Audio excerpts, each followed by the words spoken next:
The Endless Tale. James Baldwin. In the Far East there was a great king who had no work to do.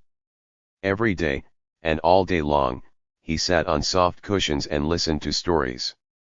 And no matter what the story was about, he never grew tired of hearing it, even though it was very long.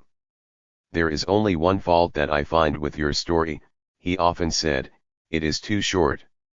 All the storytellers in the world were invited to his palace, and some of them told tales that were very long indeed. But the king was always sad when a story was ended. At last he sent word into every city and town and country place, offering a prize to anyone who should tell him an endless tale. He said, "To the man that will tell me a story which shall last forever, I will give my fairest daughter for his wife, and I will make him my heir, and he shall be king after me." But this was not all. He added a very hard condition. "If any man shall try to tell such a story and then fail, he shall have his head cut off." The king's daughter was very pretty, and there were many young men in that country who were willing to do anything to win her. But none of them wanted to lose their heads, and so only a few tried for the prize. One young man invented a story that lasted 3 months, but at the end of that time, he could think of nothing more. His fate was a warning to others, and it was a long time before another storyteller was so rash as to try the king's patience.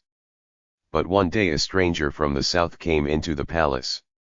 "Great king," he said, "is it true that you offer a prize to the man who can tell a story that has no end?" "It is true," said the king.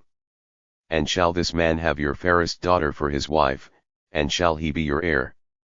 "Yes, if he succeeds," said the king. "But if he fails, he shall lose his head." "Very well, then," said the stranger.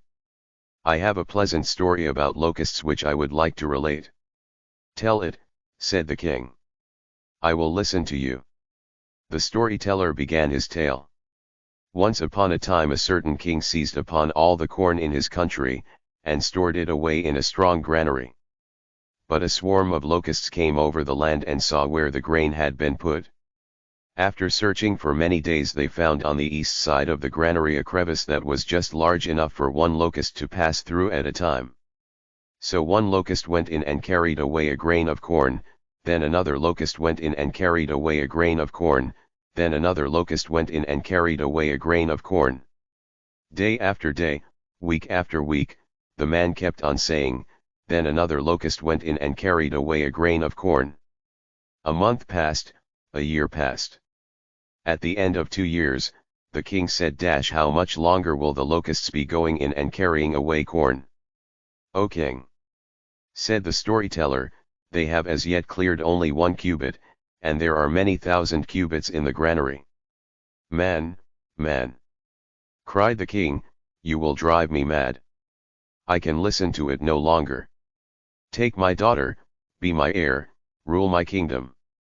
But do not let me hear another word about those horrible locusts." And so the strange storyteller married the king's daughter. And he lived happily in the land for many years. But his father-in-law, the king, did not care to listen to any more stories.